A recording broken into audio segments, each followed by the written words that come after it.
I didn't mean y'all had to be totally silent. That was more of a, hey, everybody, come sit down in here, knock.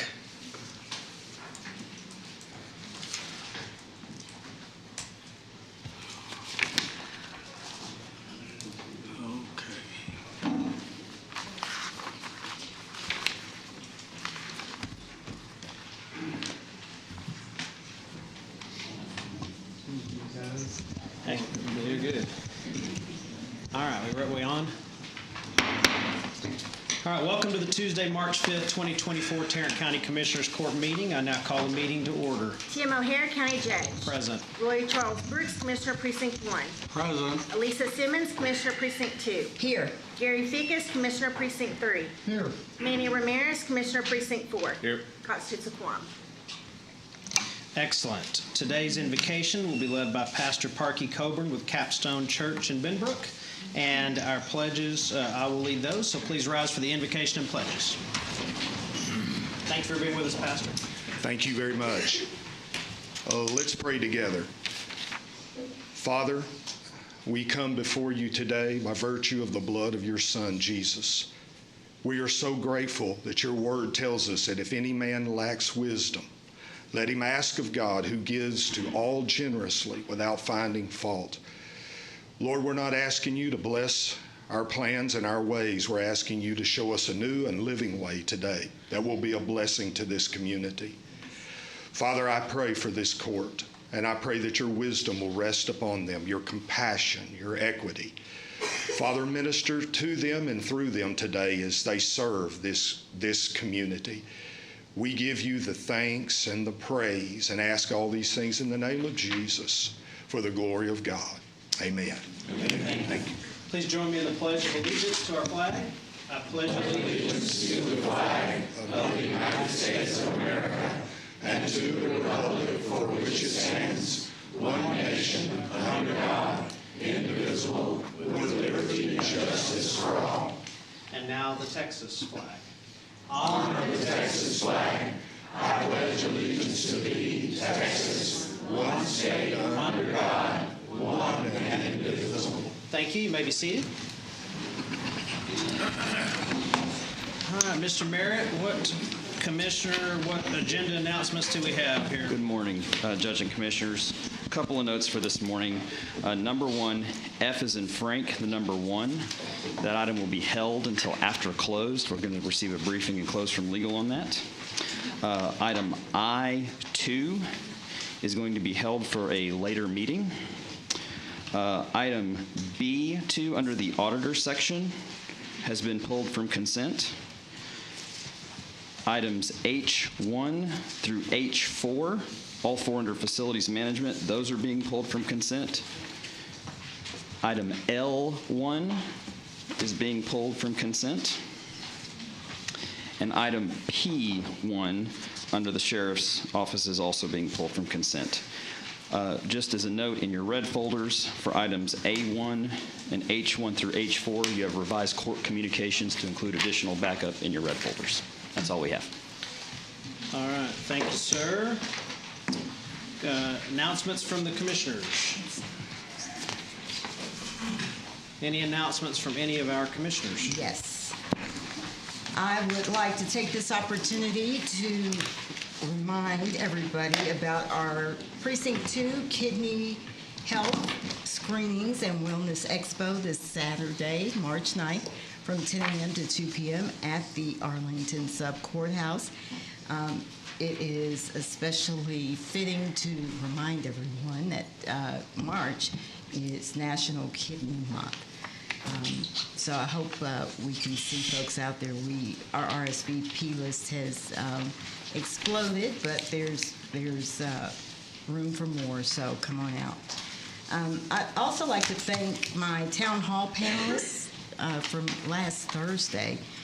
The topic was housing and homelessness and human services. We had a fantastic panel that discussed what this county offers those folks in need.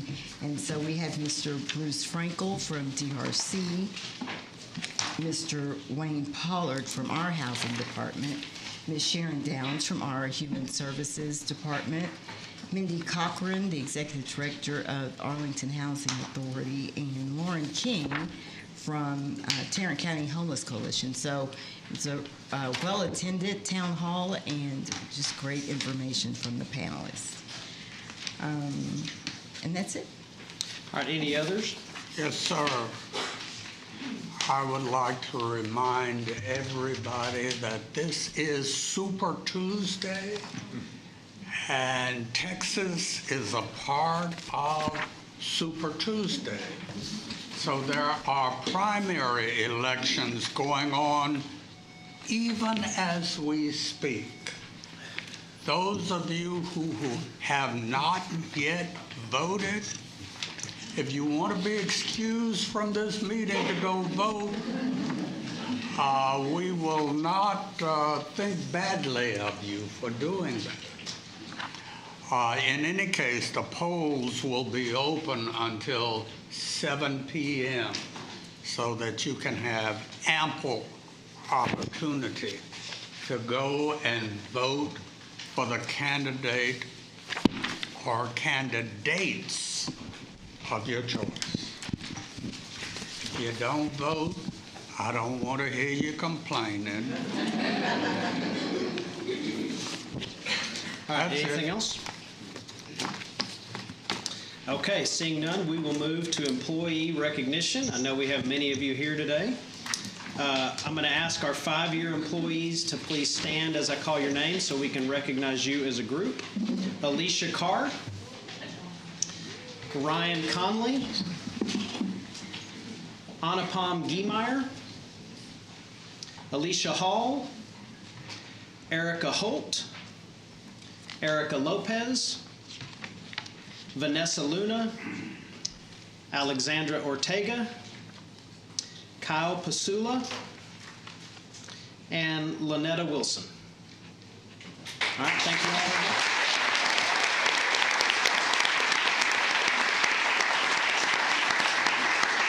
We appreciate you. All right, now for our 10-year employees.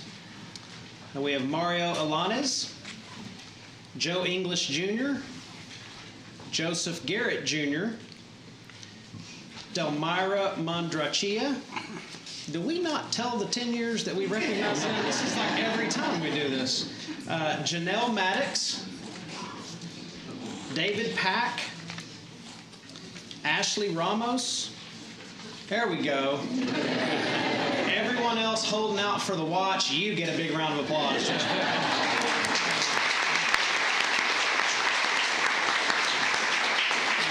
We have a few more. Let's see who else. Ivory Ramsey, Matthew Smith, Lisa Snyder, Malcolm Ward.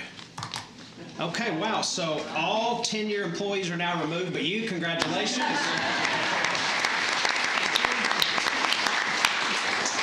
Our 15-year employees, Jerry Brown. Nice to see you. Francis Lambright Jr., Brandy Rogers, and Veronica Sayuni. All right. Thank you, Deputy Brown.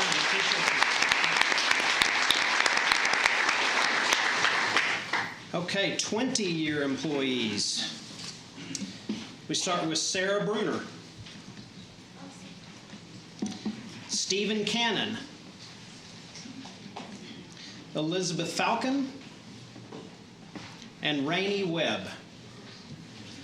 All right, thank you all very much. Thank you very much. All right, now for our 25-year employees. The first we will start with Don Cathers. Hi, Don. How are you? Hi.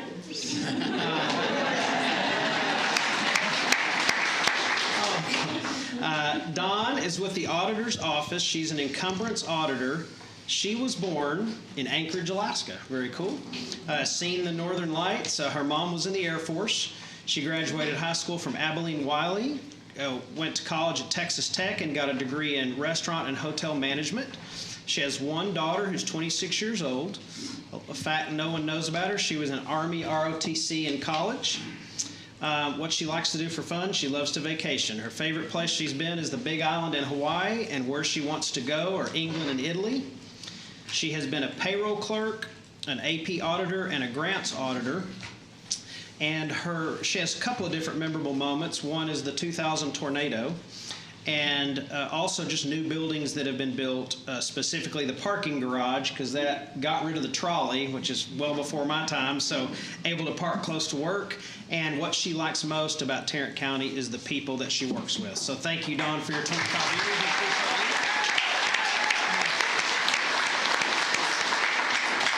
All right, next we have Deputy Kelly Biggs. It's Deputy Biggs here. Oh, there you go. How you doing, sir? He is a deputy in Scope, has been with us 25 years also, although he actually started here and worked in 86 and 87, left, came back. But Scope is the Sheriff's Community-Oriented Policing and Education Division. He was born in Germany. His dad was in the Army. He went to high school here at Western Hills, and he has 8 children, 4 of whom are adopted, which is really cool.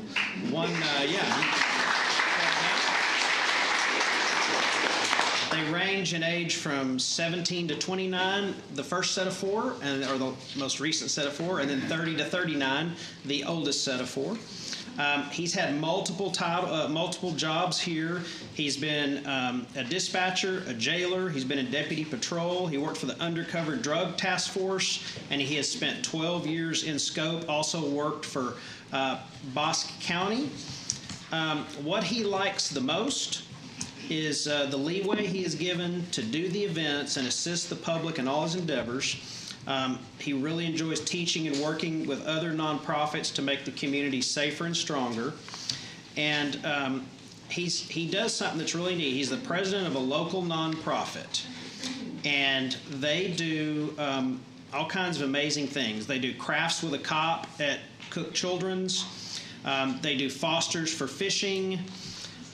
They cook monthly for those folks at the Ronald McDonald House. They volunteer at the Community Food Bank.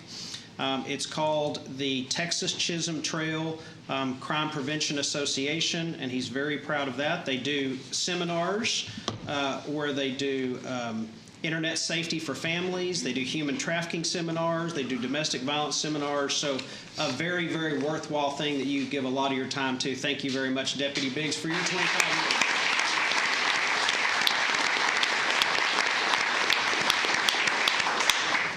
All right, next from the Sheriff's Office, we also have someone, Glennis Paramore, but she is not able to be with us today. She has been with us. You are? You came? Okay, good. Hi, how are you? Good to see you. She is a release corporal in the Sheriff's Office. She was born in Beaumont, Texas. Went to high school at Beaumont, Charlton, Pollard. Graduated in... No, I'm not going to do that. She has 2 daughters, and her older daughter is a makeup artist, and her younger daughter graduated from Prairie View. In fact, no one knows about her. 2 things. She rides a motorcycle. What kind of bike? Okay. And she makes T-shirts and cups. So if you want some T-shirts or cups for a special occasion, go see her. She likes to spend time with her grandsons, Jaden and Amari, and loves to spend time with her family. She's been a senior specialist. Her most memorable moment are just all the friends she has made along the years, and what she likes the most is that she has survived this long. So thank you very much for your service. We appreciate you.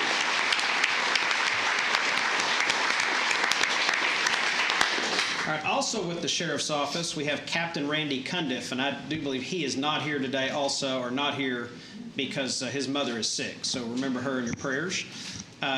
He has been captain of Lon Evans' facility. He's a captain. He was also another one born in Germany. We must have a recruiting station there somewhere. Born in Frankfurt, Germany. Went to Richland High School. Also went to the FBI National Academy. And he has 3 boys, and his son in the fall will likely be the starting quarterback at UT Permian Basin, which is pretty cool.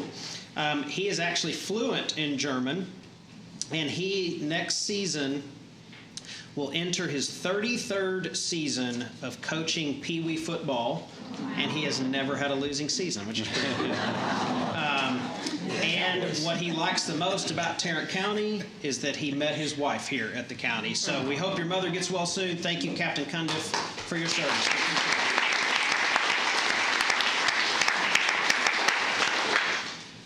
Okay, and we had one person that we couldn't get. She's on vacation. We couldn't get a form back from her, but Alma Lara in community supervision. If you're watching or watch this later, she's been with us 25 years, and we're very grateful for your 25 years of service, Miss Lara. So thank you. Is Pedro Garcia here? Hi, Pedro. How are you? No, we didn't get a chance to meet, and we don't have a form from you, but we do appreciate you. You work in juvenile services. Anything you'd like to tell us? Been a long road. Yeah. That about sums it up. I got you. Thank you, Pedro, for your 25 years.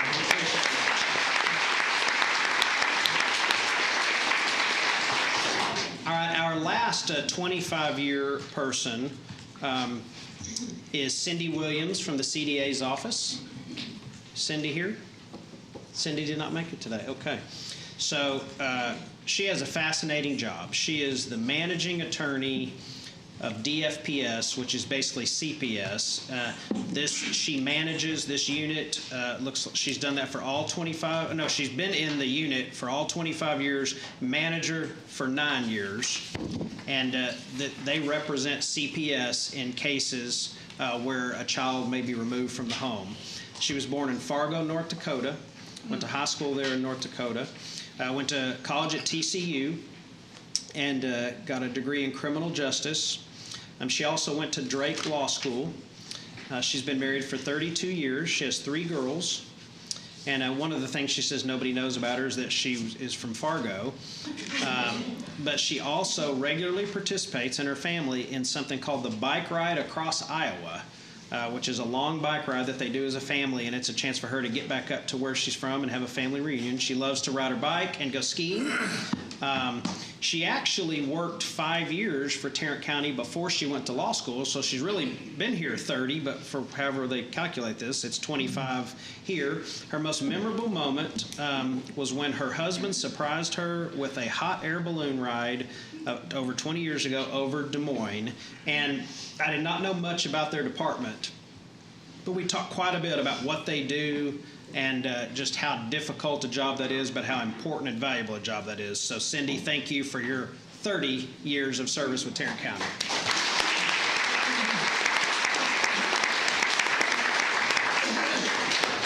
Okay, now we have 3 folks that are celebrating 30 years with us. Andre Rumbo. Where's Andre? Hi there. There you are. She's the assistant manager in the Revenue Processing Center in the tax office. Been with us 30 years. She was born right here in Fort Worth in the old osteopathic hospital. Went to high school at Eastern Hills and then switched to Haltom. She went to Tarrant County College and UNT. 1 daughter, 1 stepdaughter, 3 granddaughters. And this is pretty interesting. It was very interesting. So when she was very young, she had a couple of surgeries to remove a tumor from her left leg. And so she spent the next 11 years seeing a doctor because she had one of the very first bone grafts ever done on her leg. And because of this, both of her legs are the exact same length, which, if you don't know this, that's something I learned. Most people, there's a little bit of a difference in your legs. Hers are exact. But Dr. Levy, her surgeon, won the Golden Cane Award for his research and success with this procedure. And this was written up in the newspaper back in the day. Her great-grandmother cut out the news article about this reward. She still has it today, so she's pretty proud of that and how far she's come since that really difficult surgery. She likes to work on their family farm. She likes to fish and hunt. She likes to spend time with friends and family. Likes to play games, loves to laugh. She's had quite a few titles with the county: Title Specialist 1, Title Specialist 2, Motor Vehicle Supervisor, Property Tax Supervisor 2. And when asked what does she like the most, it's just the challenges that has kept her mind sharp, and she's had continuous learning the entire time she's been here. All the people that she's met along the journey have touched and helped mold her into the person she is today. She said it's been an amazing growing experience, and she enjoys sharing her experience and mentoring young people that are now starting their journey with Tarrant County. So thank you very much for your 30 years. We greatly appreciate you.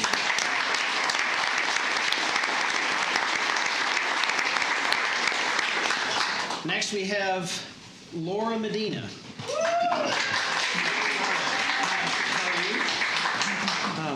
So Laura she worked for the CDA's office. She's been with us 30 years, and she is the Victim Assistance Coordinator, which is another very difficult but very rewarding and very important job.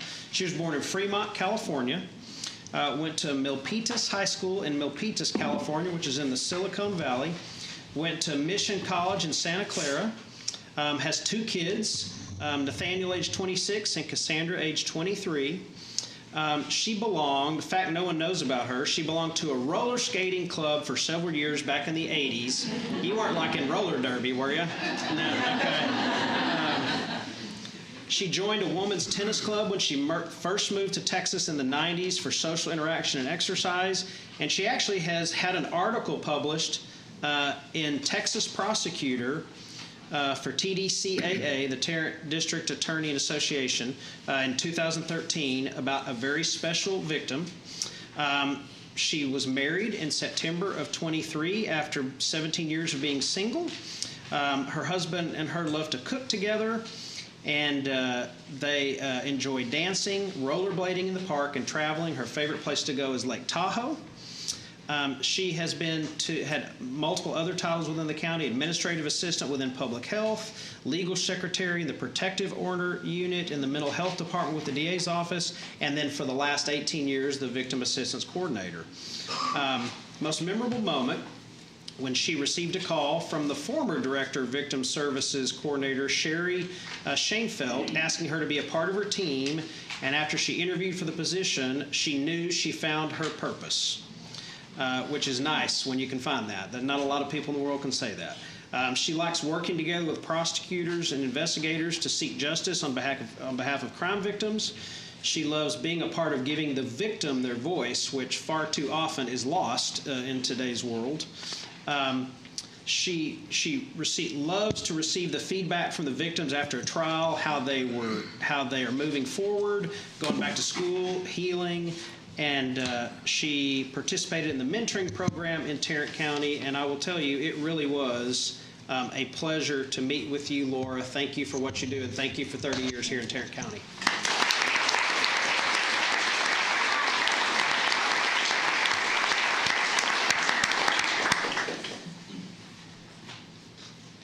So our last 30-year employee, Raquel Martinez. Hello there, how are you? Who invited you to homecoming? That's what you have a beautiful mom. So she is a general office clerk in public health, has been in public health for the whole 30 years, right? Yeah, for 30 years, which is amazing. She was born right here in Fort Worth, went to Trimble Tech High School, has 2 boys and 2 girls. Both boys were Marines. She has 8 grandchildren. 5 boys, 3 girls, ranging from ages 8 to 27. She lives in River Oaks, loves to work in her yard. And can I tell about your plans this year? I can say that, right? About what your plan is later this year? Well, here's the deal. I'm going to tell it. I hope I'm not. You will be retiring this year. So, yes, that's not a surprise to you. That's what you told me. I'm not telling you that. So, she goes to Calvary Chapel. When she retires, she wants to visit Graceland, and I told her to come see me. I can tell you all about it, tell you where to eat barbecue in Memphis. She likes what she does. The people have been great. Her coworkers are like a team, and she enjoys being a part of her team. And she said to me, God is good. It has been wonderful. And your time with us has been wonderful. Thank you very much for your 30 years. We appreciate that.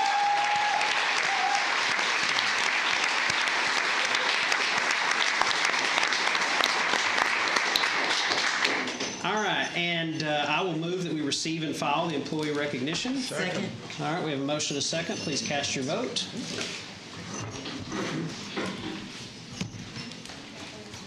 All right, passes unanimously. You are all of our employees that we're celebrating, you're now dismissed to go in the back, and there's a reception back there with food and snacks, so feel free to mingle, stay and work as long as you want.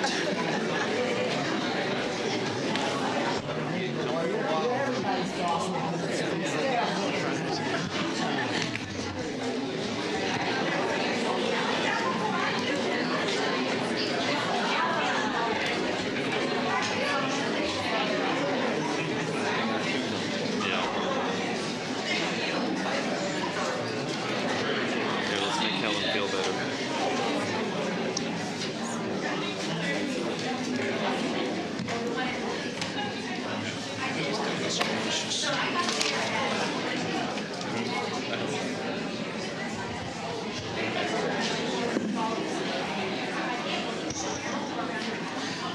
Okay, now we will head to the next item on our agenda, which is a proclamation for the National Association of Women in Construction Week. Commissioner Brooks. Thank you, Your Honor. With your acquiescence, I will read this into the record. Noting that March is Women's History Month. So we will be doing a lot of things in March to celebrate women's history. Right now, we celebrate women in construction. And this proclamation reads, whereas the National Association of Women in Construction, Fort Worth chapter, has distinguished itself for 69 years as the voice of women in construction in Tarrant County. And whereas the work done by NAWIC Fort Worth Chapter Number 1 has greatly benefited Tarrant County through community development and educational programs. And whereas NAWIC Fort Worth Chapter 1 has tirelessly promoted employment and the advancement of women in the construction industry. And whereas NAWIC Fort Worth Chapter 1 has sought to achieve successful results for Tarrant County and surrounding areas through a cooperative spirit with other organizations. And whereas the construction community has been a driving force in fostering community development through renovation and beautification projects, skilled trade careers, and a positive vision for the future. Now, therefore, be it resolved that we, the Commissioners Court of Tarrant County, do hereby proclaim March 3rd through 9th, 2024 as Women in Construction Week throughout Tarrant County, and congratulate the National Association of Women in Construction Fort Worth Chapter 1 in its unwavering support of women in construction. In witness whereof, we have hereunto set our hands and caused the seal of Tarrant County to be affixed this 5th day of March 2024. And Your Honor, I move approval of this proclamation. Second. All right, we have a motion and a second to approve that proclamation. Any discussion? All right, please cast your vote. Oh. Hey, looky there. All right, passes unanimously. Here to receive this proclamation this morning are Megan Shaw, President, National Association of Women Construction, and Jessica Steele, President-elect of the National Association of Women in Construction. Thank you for joining us.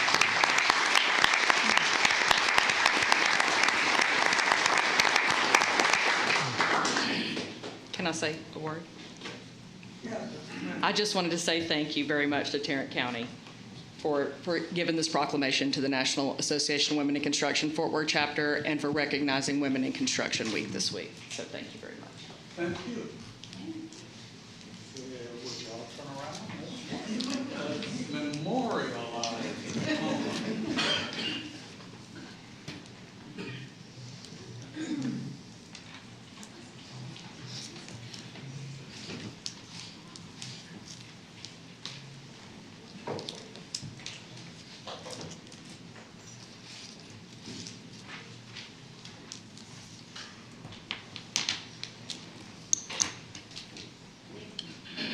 She's already talked. You want to order? I will second what she had to say. Thank you very much. Thank you for joining us. Thank you. Thank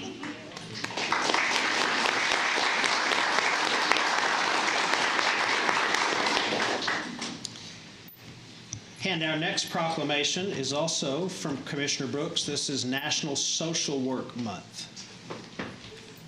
Okie dokie. I had a chance to speak to some social workers this morning, and I opined that social workers are even more underpaid than school teachers. So, National Social Work Month 2024. Whereas social workers are positive change agents who dedicate their careers to helping people transform their lives or improving environments that make such progress possible. And whereas more than 700,000 trained social work professionals in the United States work tirelessly in agencies, hospitals, hospices, schools, universities, legislatures, private practices, corporations, the criminal justice system, and the military.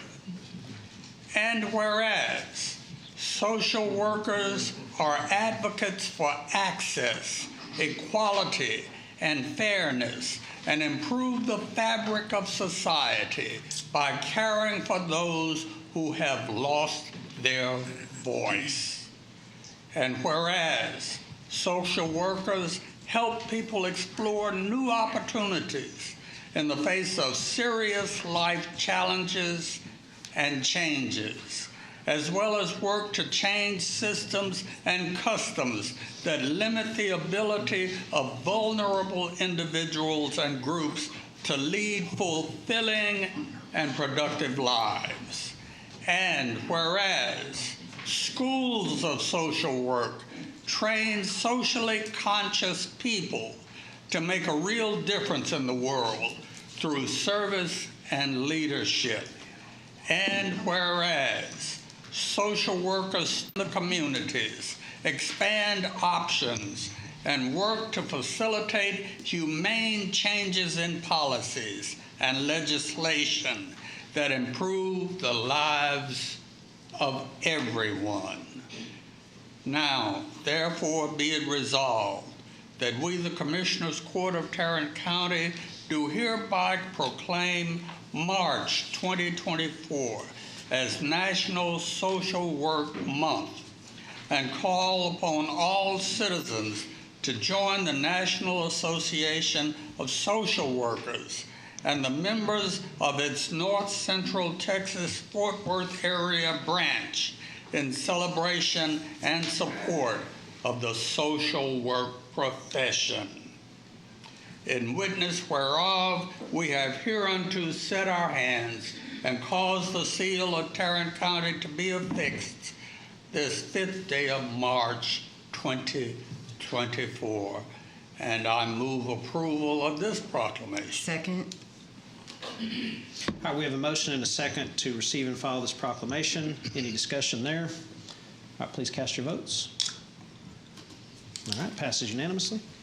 We have with us this morning Kim Almeida, Emilio Salazar, Blanca Thompson, Denise Martinez, and a host of other social workers. Would every social worker in this hall please join me at the podium?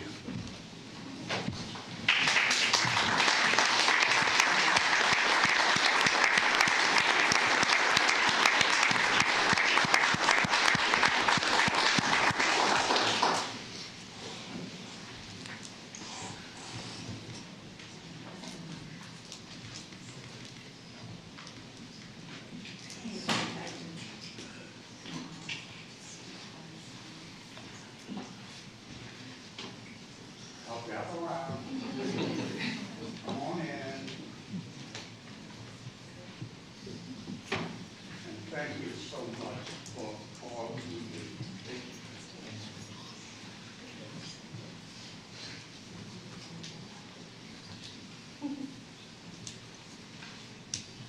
That's everyone. All social workers. Very good. Yeah, well,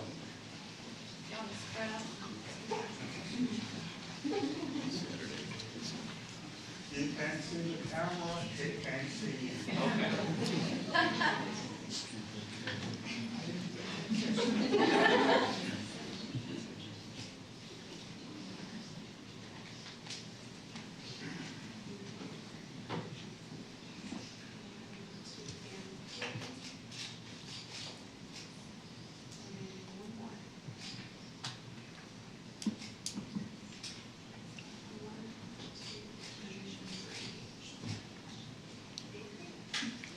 When we get the podium back in place, someone will speak. This is August room. Come on.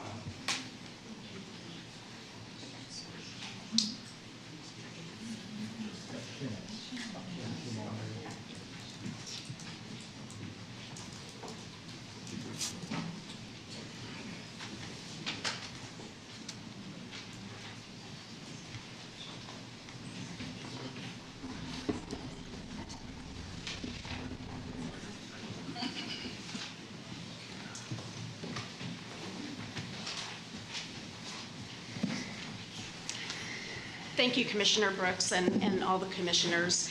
It's a privilege and an honor to be able to serve the constituents here in Tarrant County. Thank you.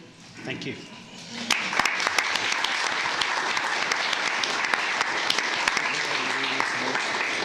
I'm done.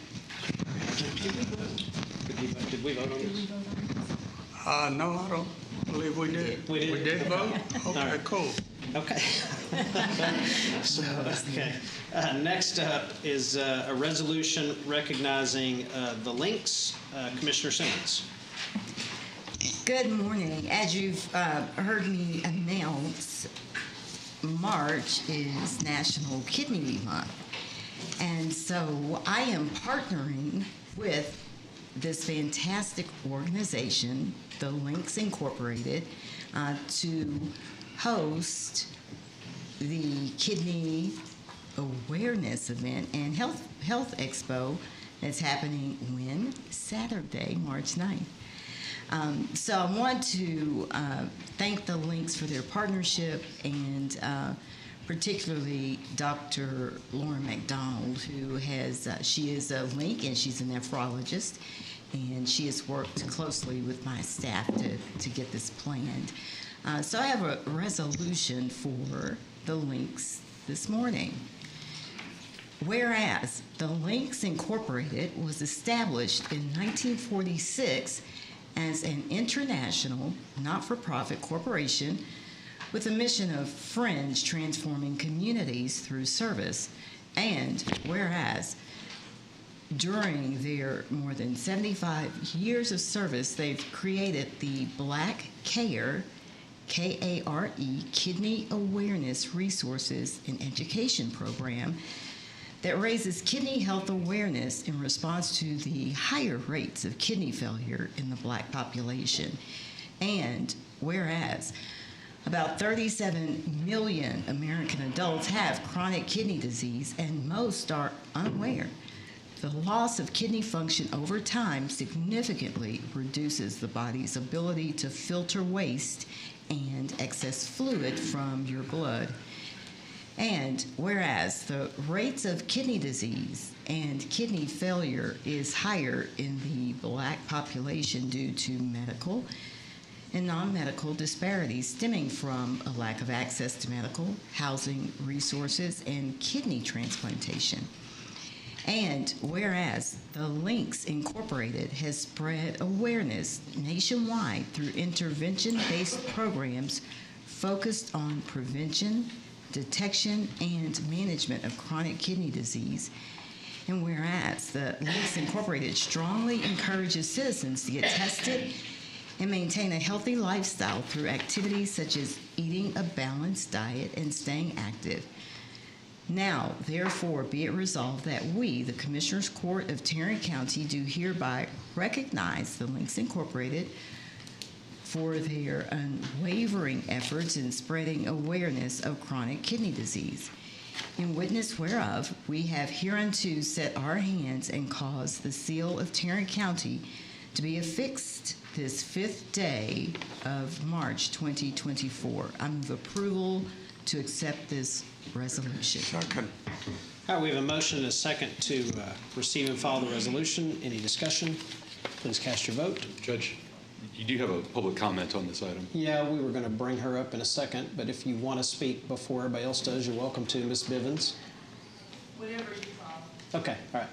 All right, we have a motion and a second. Everybody cast your vote. Okay, passes unanimously. Okay, I think I'll present the resolution. So come on up, and then we'll have speakers afterward.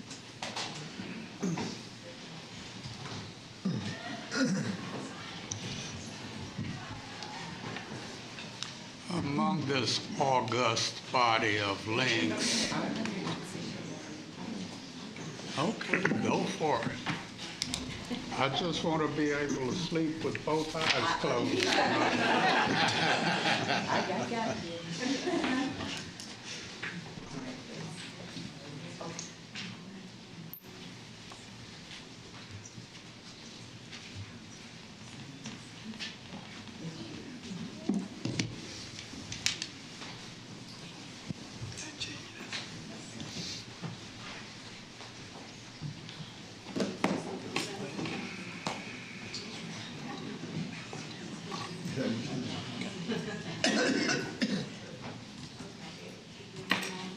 She said RTC. Oh, sure.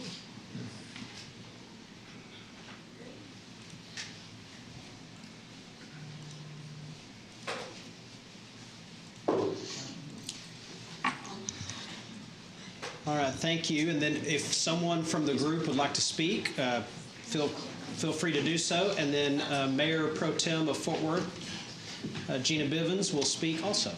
All right. So we've got with us today a bunch of friends, and some came in afterwards. So Vicki Mitchell, president of Mid-Cities Links, and that's the chapter that we're partnering with. This is Vicki. And Kristen Wright is president of Fort Worth Links. Of course, the Honorable Gina Bivens is, where is she? Oh, so she, Fort Worth City Councilwoman. And of course, Dr. Jennifer Giddings Brooks, who many of us might be familiar with, especially one court member. I guess he thought I was going to forget her. He was like, wait a minute now. And Juanita Budd is here, Sue Gaynor, Dr. Lauren McDonald.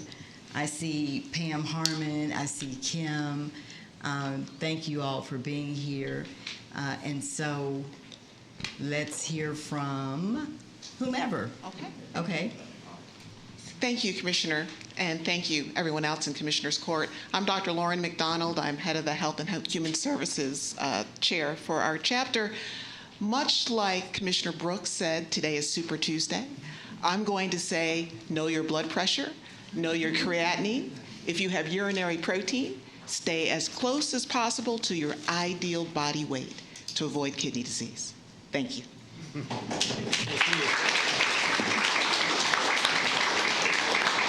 Madam President, did you want to make comments? Oh, she did it for you? Okay. Councilwoman?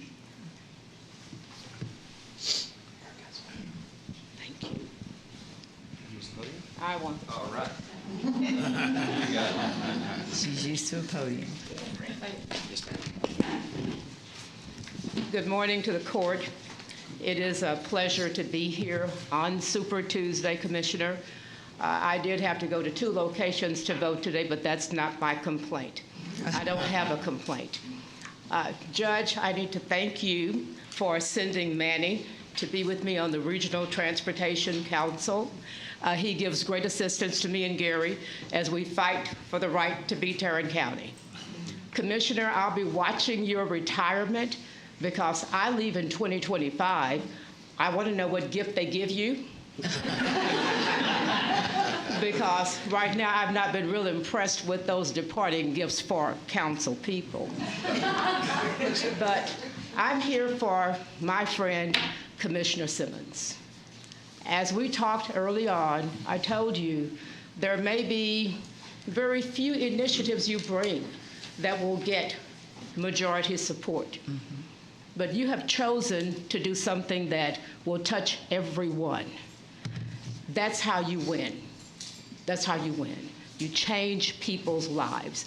And so my mom has 1 kidney. You can get by with 1, but if you are aware of your numbers, why would you want to do that? And so I won't be with you this weekend. I will be along with Jeanette Martinez in the nation's capital trying to take care of other business that we take care of. But thank you for looking for a way to make an impact that brings us together. There are no Democratic kidneys. There are no Republican kidneys. Yes, ma'am. Everyone needs to be aware of kidney health. And I thank you, and I thank this court for your, was it a unanimous vote? Yes, it was. I believe knew it y'all was, would but if do it wasn't, it will be now. Thank you very much. Thank you. Thank you all.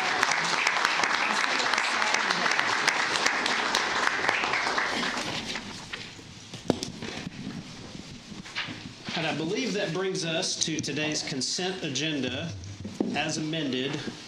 Items B2, H1, 2, 3, and 4, L1, P1, and I2 are removed. Do we have any questions, comments, or a motion on the consent agenda as amended? Move for approval of consent agenda as amended. All right, we have a motion and a second to approve the consent agenda as amended. Any questions, comments, or discussion? Please cast your vote. All right, it passes unanimously, which then brings us to our regular agenda session. Item A1, amendment to the Tarrant County's American Rescue Plan Act Fiscal Recovery Fund budget. Mr. Schaffner. Good morning, Judge and Commissioners. We're seeking today approval of amendments to our Fiscal Recovery Fund budget for the U.S. Treasury. We have a reporting deadline in April, but it covers the first quarter of this year. And as part of that, we wanted to make sure and update the budget to reflect that. We're also recognizing indirect costs out of ARPA in this budget amendment. And finally, according to the interim final rule for obligation that the U.S. Treasury has promulgated, we have to estimate and let Treasury know how much we're anticipating the cost for reporting and compliance personnel for calendar years 25 and 26, the last 2 years of this program after the obligation deadline. So this budget also reflects a number of an attempt to operationalize other funds that are not going to be used for their current purposes as what was budgeted. And if you have any questions, I'm more than happy to answer them. All right, any questions for Russell? Just one. All right, we do have a motion to approve. I'll second it. Questions? Yes, sir. we've got ARPA funds that we don't plan to use? So, as an example, it's not that we don't plan to use them, it's that we're operationalizing funds that departments and projects, as well as some of our subrecipients, have indicated to us that they don't need the additional funding. So, as an example, UNTHSC's SBIR program, that when they have sent us documentation that they're not going to use a portion of their funds, and so we're sweeping those funds in this budget to put it on another project so that we can make sure that those funds are used. So we will have the opportunity to reallocate. Absolutely. Absolutely. And so you'll be getting new quarterly budgets. You'll get budgets quarterly throughout the year until we hit the obligation deadline, sir. Thank you. Thank you. Okay, we just got this last night. And so I may have missed something. My first question pertains to the reduced court backlog line item on Yes, ma'am. here. Can you explain what that is and why that is being reduced by $500,000? Sure. So the reduced court backlog, that line item has had several different iterations since we started this program. It was one of our big first projects or programs that we moved forward with. Its current iteration in the a little over $1 million that's sitting in there is related to funds for CSCD for ankle monitoring to allow for a vendor to recoup funds for individuals who have an inability to pay for those services. So we have had these funds available now for well over a year, and they have not gotten into those funds, and so we're taking part of the funds to go ahead and operationalize those so that we don't have an excess of funds that we have to program later on. So they will not impact any criminal justice. Taking these funds will impact no criminal justice activities in the county. Okay. My next question regarding the plus up of $250,000 for CDA positions. Yes. What specifically is that money tagged for? So these are CDA positions that the Commissioners Court authorized at the end of 21 for, there were a number of different positions, prosecutors, or some attorneys, on a host of different issues that the CDA at the time wanted. The current CDA has continued those positions, and so these are the funds to pay those salaries. So we're increasing those funding. We have to report on the project level, and a project has a letter by it in the budget.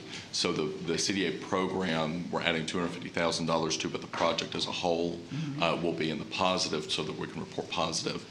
But there may be other funds in that category that we'll be able to sweep later on. So that's why we're partially funding that one at the way that it is. But no, it's for salaries is what those funds are for. Thank you. Question. Yes, sir. You indicated that the funds to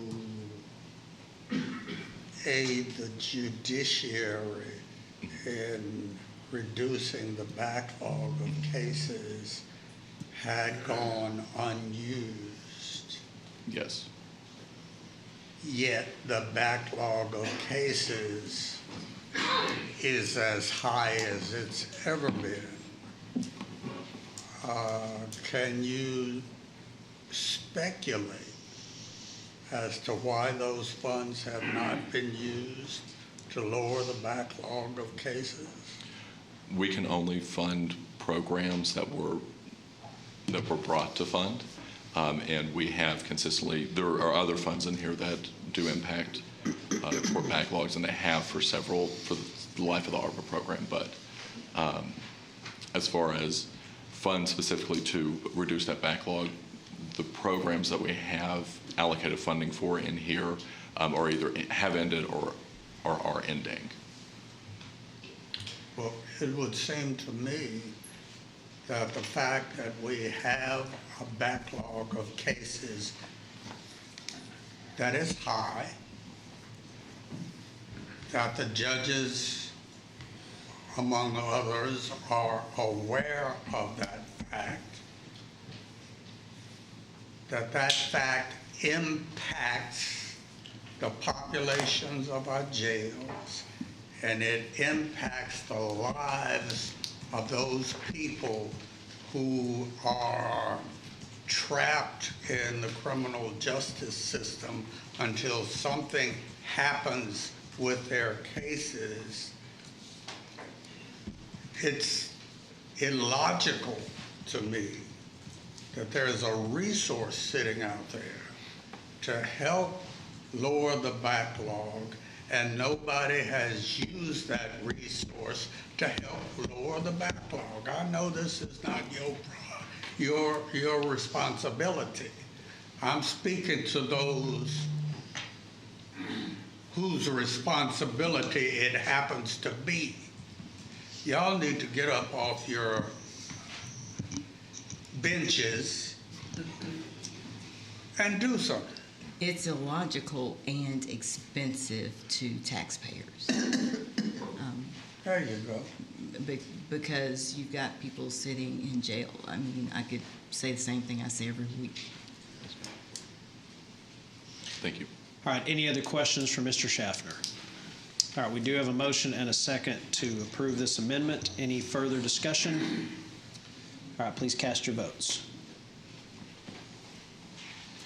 All right, passes unanimously. Thank you very Next up is item A2, which is out-of-state travel requests. Move approval. We have a motion from Commissioner Brooks to approve. We have a second. Any discussion? Please cast your vote. It passes unanimously. Next, we will go to item B2 from consent. Item B2 is receive and file the auditor's report of the review of financial and system controls for Constable Precinct 7. So, hi, Kim. Good morning, Judge. How are you? So one of the things this says in there is a material internal control weakness exists over financial transactions. There's also something that says there's a significant risk that errors or theft will go undetected due to manual nature of the financial processes, along with a host of other things. Correct. What is being done to fix this? Well, one of the things, if you can look at some of the recommendations that we've made, they are working towards actually using civil service in the manner that it was intended.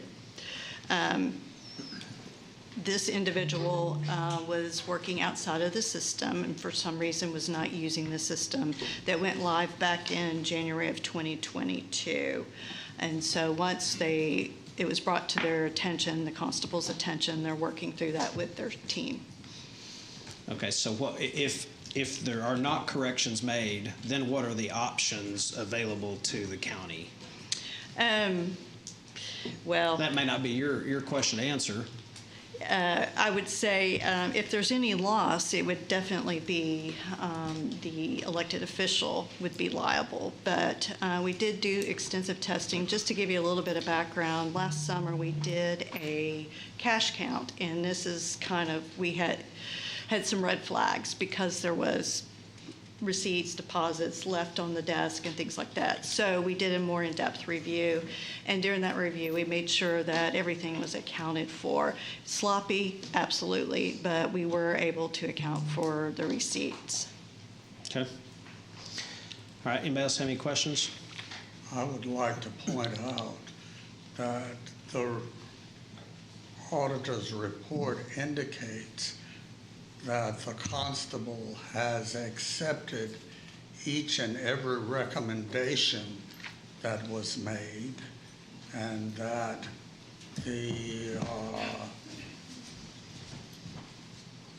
shortcoming in the system seemed to be about training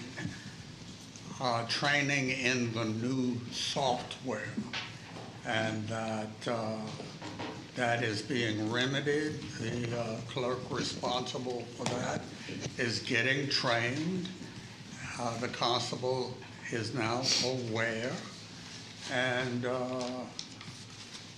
there are no issues here that have not been addressed. So do you think everything is now fixed? One thing that we do a lot of times, and we probably will in this case, is when there are significant material weaknesses, we do what we call a follow-up audit, just to make sure things are operating as intended, to make sure that the recommendations have been addressed.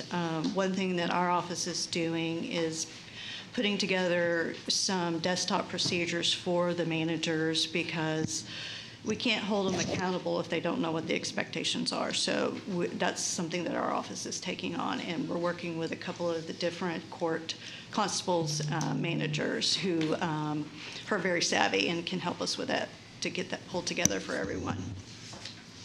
Okay, any other questions from anyone?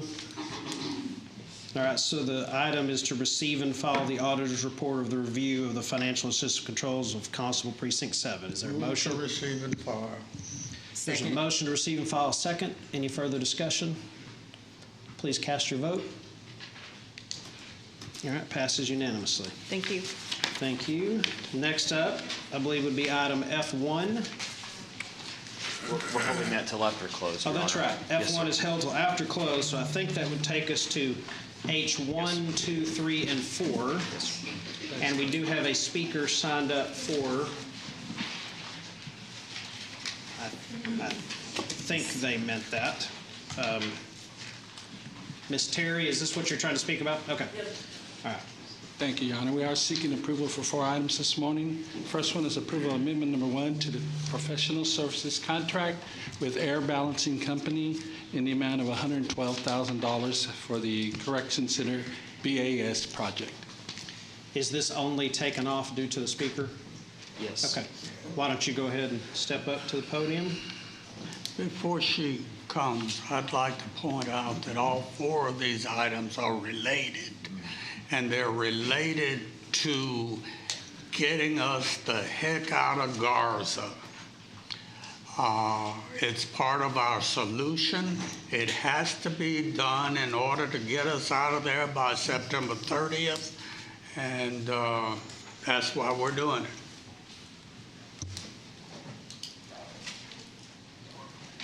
Thank you for following through with these amendments, which, as Commissioner Brooks just mentioned, were discussed at the last meeting and are part of the county's plan to bring our detainees home from Garza County. Along those same lines, I'd ask what conversations you're having with the Texas Department of Criminal Justice to transfer their prisoners in a quicker and more efficient manner so Tarrant County is not funding their detention post-sentence. In addition, what have you done to free up space to bring the pretrial detention rates to what they were in 2016? Again, thank you for your commitment to bring our prisoners home from Garza County. All right, I will make a motion that we approve items H1 through H4. Second. All right, we have a second. Any further discussion, questions, or comments?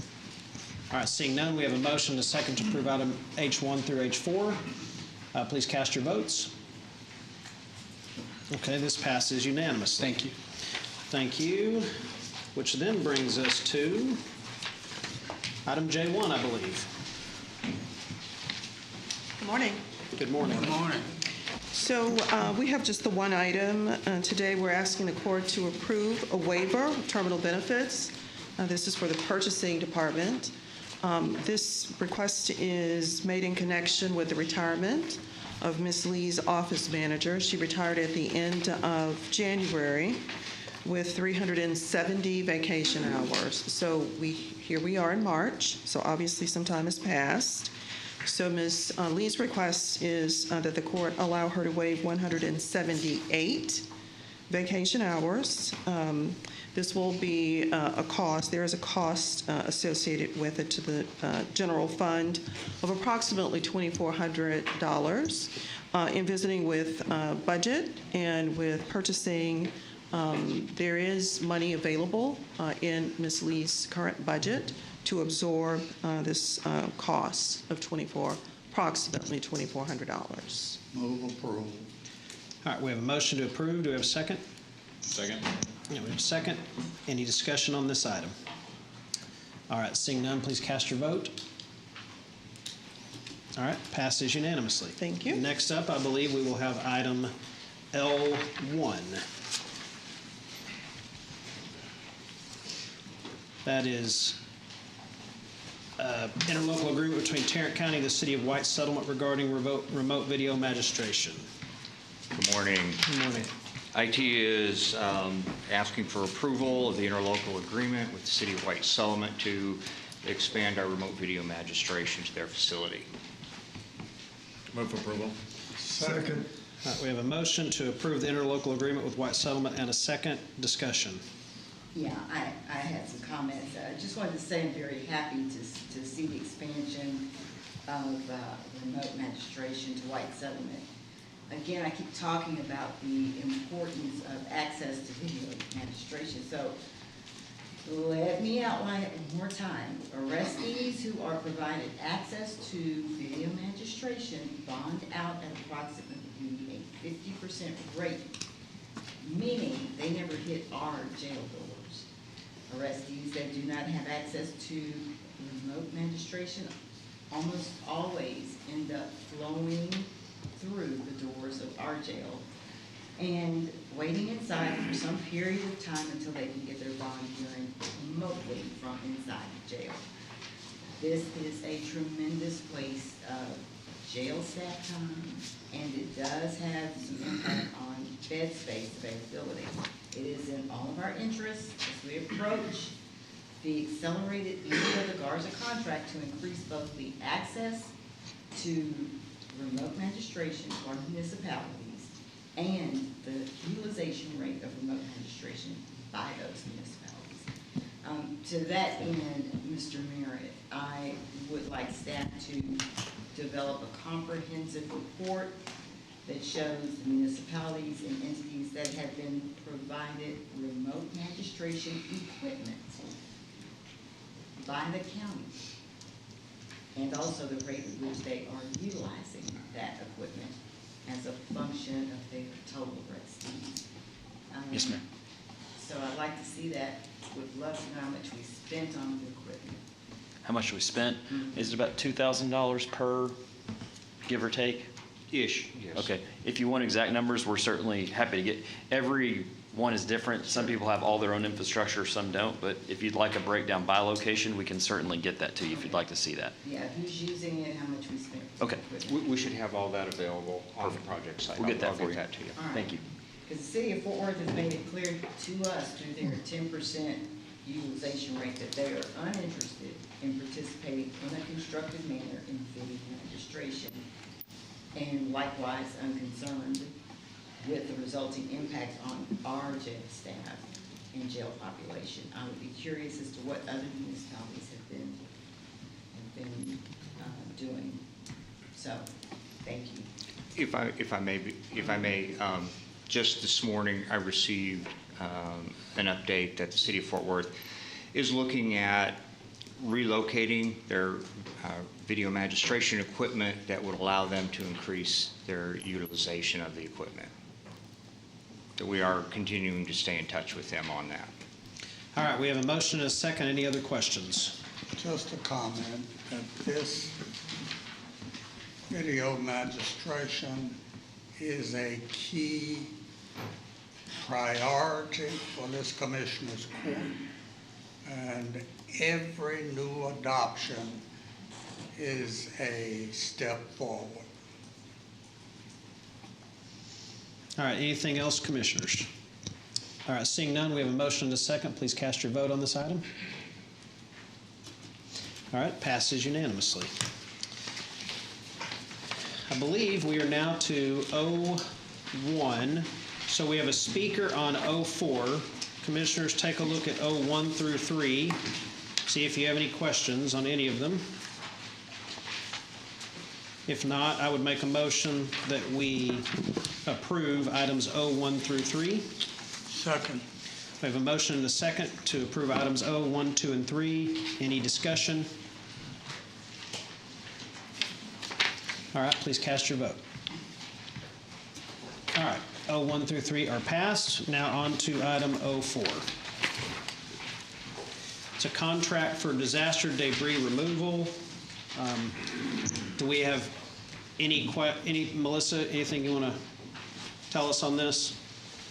I think No, people with the this is contract are here, but unless we need to hear from them, I think we're good. Okay. Yeah, this is a routine contract that we do for emergency management. Okay.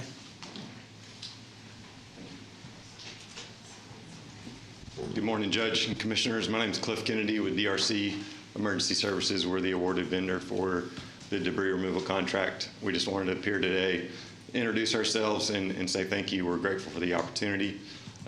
We do this type of work all over the country, but we're a local Texas-based company based out of Galveston, and I'm just down the road in Bosque County. So in the event Tarrant County needs any assistance, we'll be quick to respond, and we plan to be a great partner for the county. Thank you. Thank you. All right, do we have a motion on item 04? Move approval. We have a motion and a second to approve 04. Any discussion there? All right, please cast your vote. All right, passes unanimously. Next, we move to 05. This is our annual contract for asphalt crack sealer awarding to Craftco Incorporated. Move approval. Second. We have a motion and a second to approve 05. Any discussion? All right, please cast your vote. Passes unanimously. 06. This is an award for cold milling services awarding to the primary vendors listed. Move approval. Second. We have a motion and a second to approve 06. Any discussion there? All right, please vote. Passes unanimously. 07. The next item is a cancellation of award to Atlas Counseling and Education under RFP number 2024-017. This is our annual contract for defendant paid substance abuse outpatient treatment services for CSCD. This vendor was found to not be eligible for this contract. Just a question, why wasn't this caught during the procurement process? This CSCD is not here to answer this question. Okay. Maybe one of my staff will be able to answer that.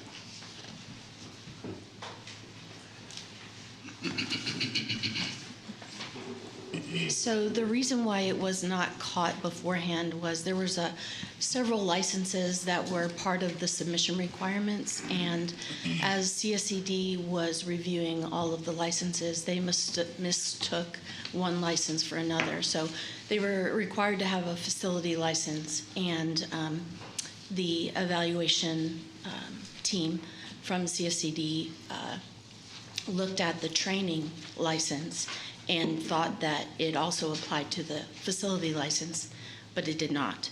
And so Dishes was contacted to confirm that they did not have the correct license, and Dishes confirmed that.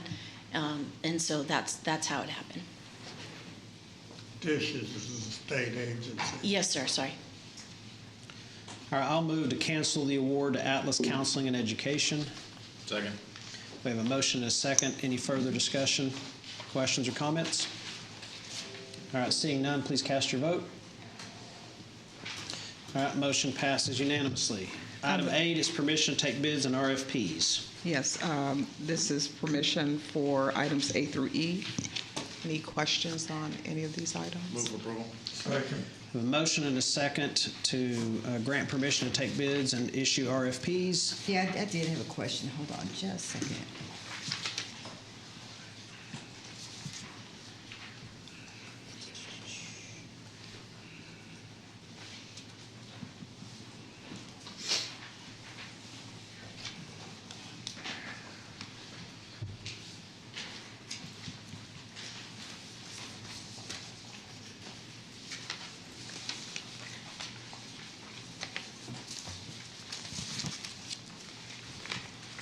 So it's item 6, the RFP for annual contract for website quality management product.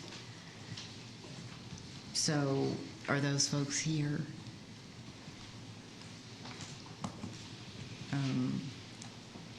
Can anybody tell us what that is? The purpose of this contract is to provide for a product that will help manage the Tarrant County website. The product to be provided will automatically delete accessibility violations and common quality issues such as broken links or misspellings. So do we not have that already? Yeah, we do have that in place. We've used this software for quite some time. Okay. And so this is an annual renewal? Yes, ma'am. Okay, all right, thank you. All right, any other questions or comments on the bids and RFPs? We done? Okay, we have a motion and a second. Please cast your vote. All right, passes unanimously. Thank you. I believe that brings us to P1 from consent.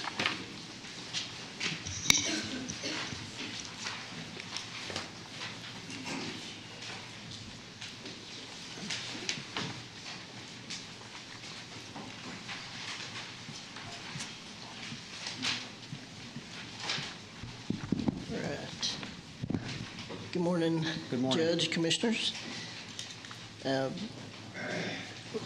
We appreciate the opportunity to speak to you about our compilation of the racial profiling report. Just to give you a little bit of background on how racial profiling started. Back in 2001, the legislature passed a bill that became law that required all law enforcement agencies to collect data on traffic stops. And there's about 12 pieces of information that we currently gather on traffic stops, everything from gender to where the stop happened to was there a citation issued or an arrest made, to the race of the driver. Did we know him, but the driver before? Did we recognize the race before? There's about 12 different pieces of information that we gather. So what we do is, well, every law enforcement agency in Texas does this, but the way we handle it on our MDC system, whenever the deputies make a traffic stop, before they clear the traffic stop, they enter data into an electronic format that goes directly into a database that we recover, again, for a racial profiling report. So all that information is direct from the deputies out in the field, and they have those pieces of information that they enter. We also monitor our in-dash cameras. We do random checks of traffic stops and other different contacts to make sure that we're treating our public fairly and that there's no disparity. This year in Tarrant County, there were no racial profiling complaints anywhere in the county. One of the things that the legislature also required is that we present the data that we have to the governing bodies, which for us at the Sheriff's Department, we have 3 governing bodies. We have you, of course, our main unincorporated body. We have the City of Hazlet and Edgecliff Village, which we provide police services for. So we prepared 3 different reports for them.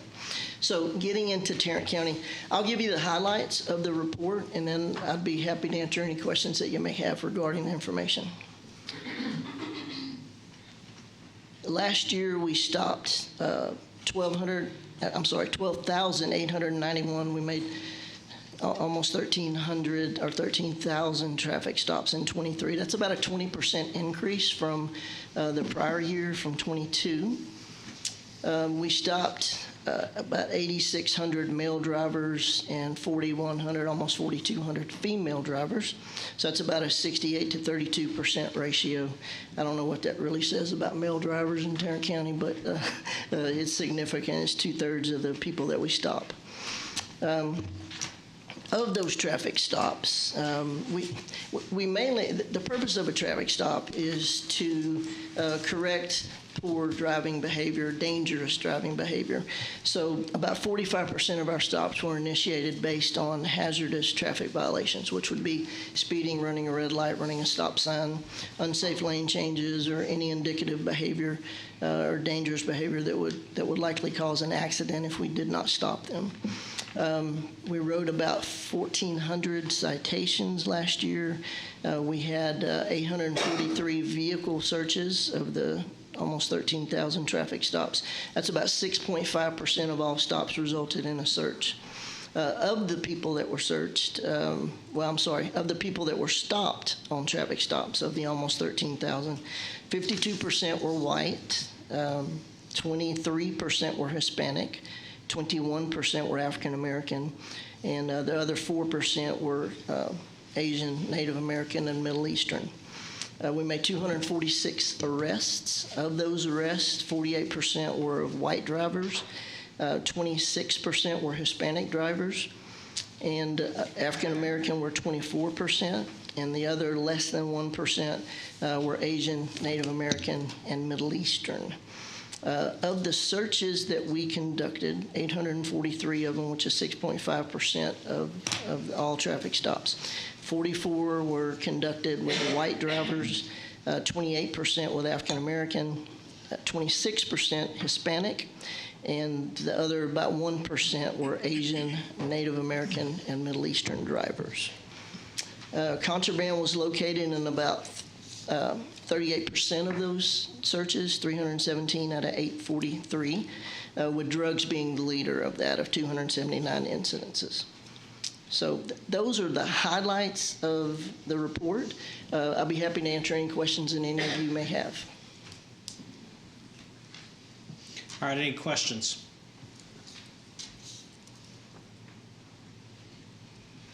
Okay, we move to approve, or move to receive and file. I'll second. All right, no discussion. Cast your votes. All right, passes unanimously. Brings us to board appointments.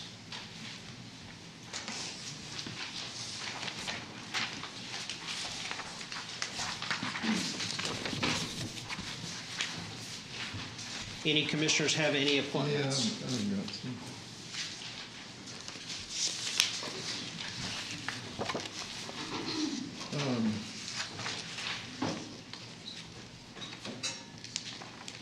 Which of these names? You've got to the Tarrant County Emergency Service Board District Number 1. We've got Richard Cesaris. I want to thank. All right, that's a motion to appoint him to ESD board. We have a second. Any discussion there? All right, please cast your vote. All right, passes unanimously. And we have to the CLG Steering Committee, that's Tarrant County Certified Local Government Steering Committee. We reappoint Bill Perdue. And a new appointment is Will Ford and Marie Boyd. All right, we have a motion for those appointments. Reed. All right, we have a motion for Bill Perdue, Will Ford, and Marie Reed. All right. Second. All right, we have a motion to second. Any discussion there? All right, please cast your vote. Questions? What is the Certified Local Government Steering Committee? Deals with the historical commission. Is that correct? Is that a historical commission committee? Yes. Yes.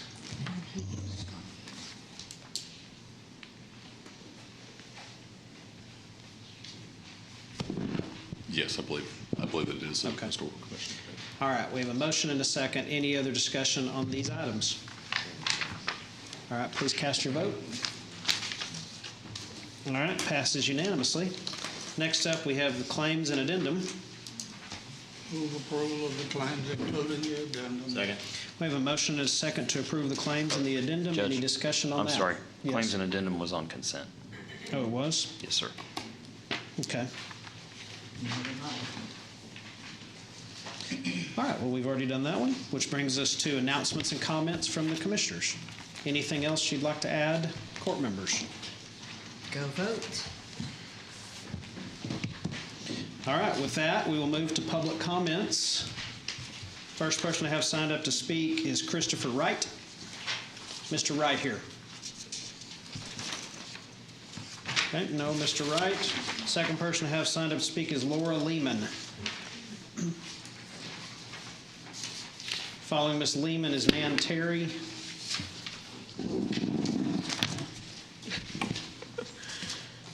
Hi, yes, my name is Laura Lehman. I live in Tarrant County. Justin Dart Jr. lived from 1930 to 2003. Dart contracted polio in 1948. He faced obstacles, notably being denied a teaching certificate by the University of Houston because of his disability. At school, Dart's advocacy began early when he established the first student group opposing racism in the South during the prevalent segregation. After graduating, Dart found success as an entrepreneur. However, in 1967, he abandoned corporate life to dedicate himself to advocating for the rights of people with disabilities. His advocacy intensified over time, culminating in his appointment by President Reagan as the vice chair of the National Council on Disability in 1981. Dart worked across party lines on Capitol Hill, championing disability rights alongside both Democrats and Republicans. Later on, despite the challenges of travel for individuals with disabilities, Dart and his wife embarked on nationwide journeys to engage with activists and others facing similar challenges. Throughout their travels, Dart actively listened to the disabled community's concerns and sought input on necessary governmental changes. Their experiences underscored the significant hurdles individuals with disabilities encounter in everyday life, fueling Dart's commitment to advocacy.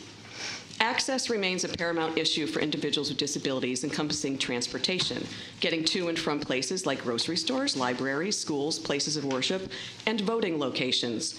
This concern culminated the passage of the Americans with Disabilities Act in 1990, signed into law by President Bush, with Justin Dart Jr., often referred to as the grandfather of the ADA, prominently positioned alongside Bush in his wheelchair, sporting his trademark cowboy hat. Dart's legacy extends far beyond the ADA, as he is revered by many in the disability community as an emblem of the modern disability rights movement, embodying principles of inclusion, advocacy, and leadership. At the last Commissioner's Court, in spite of 2 votes in agreement with Judge O'Hare's speech that ended county funding for free transportation to the polls, I extend my gratitude and commend Trinity Metro for moving forward with free rides to the polls, regardless of the challenges this court created. This ensures that all registered voters requiring assistance in reaching the polls can still exercise their democratic right to vote.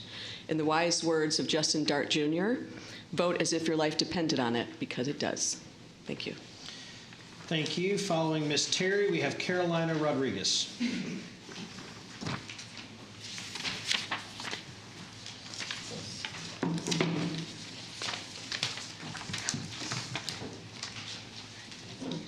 KERA reported on May 4th of last year, this commission voted unanimously to hire consultant Dr. J. Scott Denton to review Miller's autopsy. As we know, that hasn't happened. When you're in closed session, remember, you represent not only the county as an agency, but the citizens of the county. Please remember that the messages that your actions send on decisions regarding Mr. Miller. The last Commissioner's Court of 2023, your staff promised the public dashboard providing information regarding jail population. It's going on 3 months, and we haven't seen this dashboard. When other counties in the state can show a similar dashboard, I wonder why can't Tarrant County? In addition, at that same meeting, Mr. Merritt disclosed that the issues with TechShare prevented the county from sending data to the Texas Office of Court Administration. Mr. Merritt handed you documents I printed this morning. The public deserves to see this data. It's not just OCA that would like this data, the public would like this data. In the meantime, can you provide some data to the public? When will this be fixed? What needs to happen before this data is available? In addition, when will you give the magistrates the continuity of care query data to help move individuals with mental illnesses into the best favorable place? Best not only in terms of best for the detainee, but best for the county. When will you vote to approve the mental health alert system? I heard Mr. Merritt say at that commissioners committee meeting with the judges and the dashboard that the only data the county wasn't sharing was the data sent to the court administration. I'm not sure I agree. Prior to TechShare upgrade in mid-April of last year, it is my understanding data regarding CCQ was shared with the magistrates and HHS.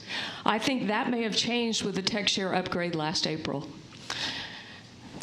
These may seem to be divergent, but I believe they show a pattern of disregard to what is promised to the public. On one hand, it is far better to say you don't know than to give us a date that passes like ships passing in the night. But on the other hand, it's best to be transparent. After all, your data should be the public's data. Thank you. Thank you. Now we have Carolina Rodriguez. No, Ms. Rodriguez. All right, that's all I have signed up to speak. Is there anyone else in the audience who would like to speak?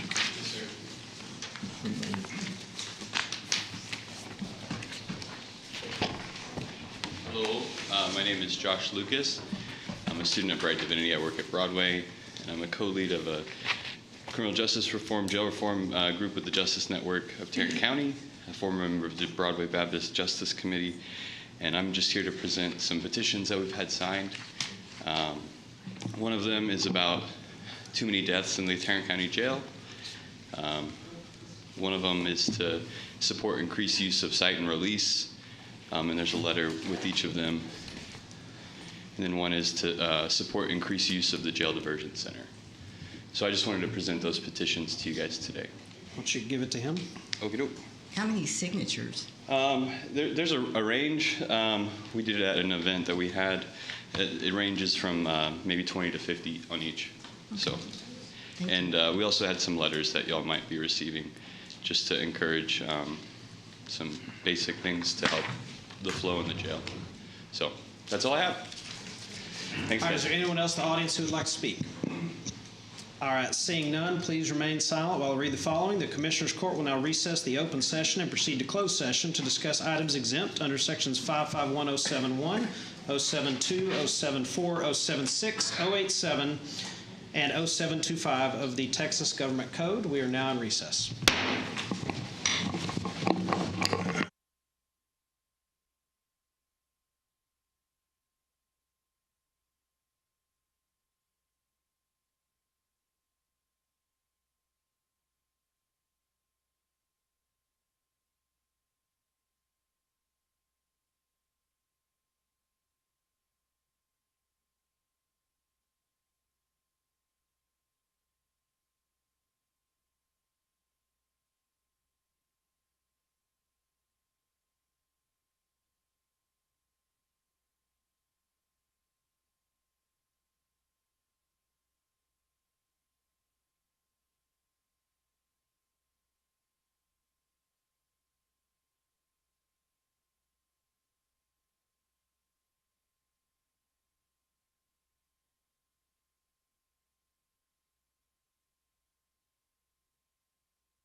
they back up?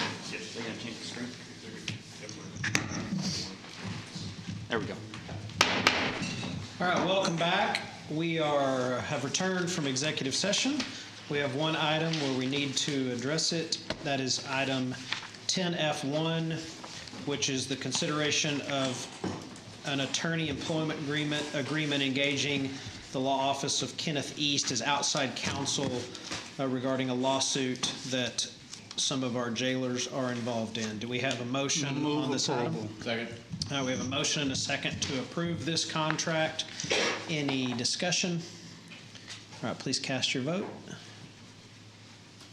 All right, passes unanimously.